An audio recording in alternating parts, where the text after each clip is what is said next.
Hello students, it is class 9, subject science, chapter 2 is matter around us pure। क्या हमारे चारों ओर का जो तत्व है, सामग्री है, सब शुद्ध है।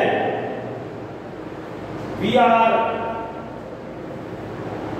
reading today topic is how can we obtain different gases from air।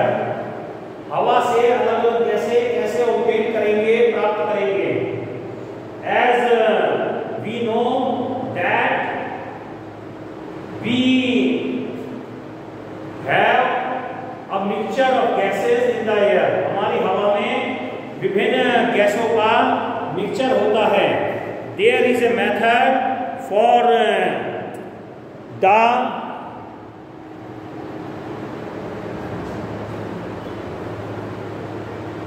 separating the components of air।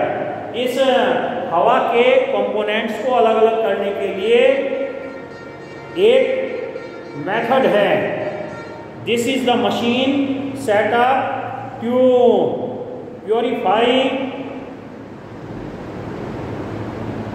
the air to obtaining different components of air। First of all we start the machine, then air comes from the filter।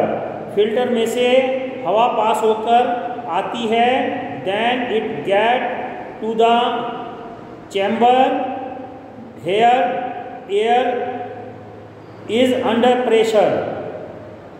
यहाँ हवा pressurise होती है।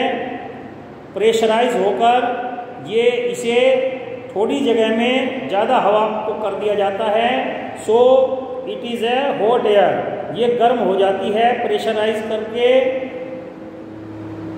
It goes to next chamber here freezing cold water is going on in the coils. ये गोल कुंडलियाकार पाइपों में से ठंडा पानी जाता है, तो यहाँ हवा ठंडी होकर लिक्विडफाई हो जाती है और ये ठंडी होकर ऊपर उठती है। It comes to next chamber, it is separator. Separator में से जब प्योरीफाई होती है तो कार्बन डाइऑक्साइड ड्राई आइस के रूप में, सॉलिड रूप में अलग हो जाती है यहाँ, और the remaining air goes to next compartment, अगले जगह में जाती है। Here we have a small nozzle, यहाँ छोटा नोजल होता है। So it comes with a rapid fire, यहाँ बहुत तेजी से हवा निकलती है। It comes to the frictional distillation chamber, यहाँ ये फ्रिक्शनल डिस्टिलेशन चैम्बर है। Different components of air are comes differently, यहाँ अलग अलग जो हवा के तत्व हैं वे अलग हो जाते हैं। Oxygen has highest boiling point, oxygen का सबसे हाईएस्ट बॉइलिंग पॉइंट होता है, ये नीचे इकट्ठा हो जाती है। आर्गन का उससे थोड़ा कम होता है, तो आर्गन इस पहले पाइप से बाहर निकलेगी और ये अलग इकट्ठा कर लेते हैं। Nitrogen gas has less boiling point than it goes upward and come to the next chamber, ये अलग नाइट्रोजन इकट्ठा हो जाती है। So this is the method of getting different components of air। Now we have another topic is how can we obtain pure copper sulfate from impure sample। यदि हमें copper sulphate का कोई सैंपल दिया है, हम उसमें से प्योर कॉपर सल्फेट के क्रिस्टल कैसे पता करेंगे, कैसे निकालेंगे। We take impure sample of copper sulfate solution in a china dish। China dish में कॉपर सल्फेट का जो सैंपल है उसे लेंगे, उसमें थोड़ा वाटर मिलाएंगे, मिक्स करेंगे और इसे डिसॉल्व कर लेंगे, घोल लेंगे। Now filter the impurities out. अब जो इसमें इम्प्योरिटीज हैं उसे फिल्टर करके वो फिल्टर पेपर के ऊपर इम्प्योरिटीज रह जाएगी और जो कॉपर सल्फेट है वो पानी में डिसॉल्व होकर नीचे हमारे बीकर में आ जाएगा। Now this solution of copper sulphate is a saturated solution. अब ये सैचुरेटेड सॉल्यूशन है। अब now take it in china dish. China dish में इसे लिया and evaporate the water from it. इसमें से गर्म करके चाइना डिश को स्टैंड के ऊपर रखकर हमने स्प्रिट लैंप की सहायता से उसे गर्म किया। The water vaporise and the layer of copper sulphate remain settled in the china dish. China dish में नीचे बैठी रह जाती है परत। We cover the solution with a fresh filter paper. एक साफ फिल्टर पेपर से उसे कवर कर देंगे और एक दिन के लिए रख देंगे। The next day we will saw the crystal of copper sulphate in china dish. अगले दिन हम देखेंगे कि उसमें कॉपर सल्फेट के क्रिस्टल जम गए हैं। Okay, this method is used to purify different materials। अलग अलग चीजों को प्यूरिफाई करने के लिए क्रिस्टलाइजेशन यूज किया जाता है। As you know that we get salt from sea water and sea water has different impurities also। हम समुद्री नमक समुद्र से प्राप्त करते हैं। जब समुद्री नमक प्राप्त किया जाता है तो उसमें बहुत सी इम्प्योरिटीज होती हैं। तो इसी मेथड से हम उस प्रोसेस से उसे क्रिस्टलाइज करके प्योर बनाया जाता है फैक्ट्रीज में, जिससे हम उसे घरों में यूज कर सकें। This method is also used for the purification of alum फिटकरी। फिटकरी को भी शुद्ध रूप में प्राप्त करने के लिए, उसके क्रिस्टल प्राप्त करने के लिए यह मेथड यूज किया जाता है। जो अब तक ये डिफरेंट मेथड्स आए हैं, these we can choose any one of the method from the above all of the methods and purify any substance, get different components of a mixture। हम किसी भी मिक्सचर के अलग अलग कंपोनेंट्स को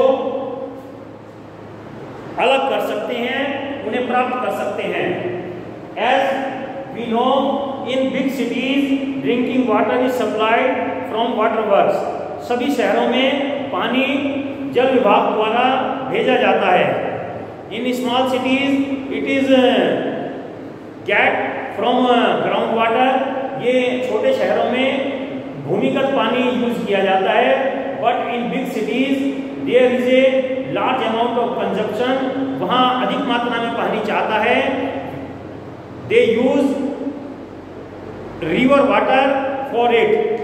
वे नदी का पानी इसके लिए यूज करते हैं। There is a method, this is a water reservoir. जो पानी का जलाशय है या नदी है, उससे पानी एक टैंक में, बड़े बड़े टैंक होते हैं, उनमें आता है। First tank is sedimentation tank. यहाँ जो सॉलिड गंदगी होती है वो इसी में रुक जाती है। बीच में जालियाँ लगी रहती हैं जिससे ठोस गंदगी यहीं रुक जाती है। Now it comes to second chamber. Second में आता है एयर लोडिंग प्रोसेस। यहाँ उसे प्यूरिफाई करके उसमें फिटकरी वगैरह मिलाकर इस तरह सिस्टम लगे रहते हैं जिससे कि मिट्टी उसमें मिक्स जो है वो नीचे बैठ जाए।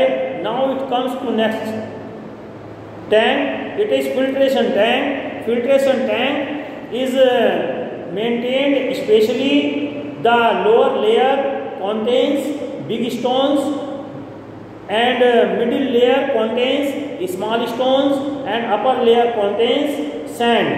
सबसे नीचे की परत में बड़े पत्थर होते हैं, उसके ऊपर छोटे पत्थर और सबसे ऊपर बारीक रेत की तह होती है।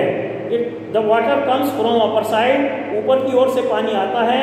It filters and comes down to the next tank, तब ये अगले टैंक में पानी आने लगता है। It is a pure water but bacteria में कॉन्टेन, लेकिन इसमें बैक्टीरिया हो सकते हैं।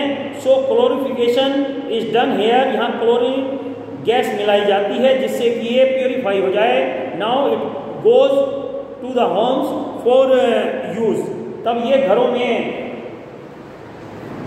पहुंचता है हमारे पास। Okay, now next topic is physical and chemical changes, भौतिक और रासायनिक परिवर्तन। The inter conversion of state is a physical change because these change occurred without a change in its composition and no change in the chemical nature of the substance. एक अवस्था से दूसरी अवस्था में कोई पदार्थ बदलता है, such as water, ice and water vapor. ये तीन चीजें हैं, तीन अलग अलग काम करती हैं, but in all three one common thing is water.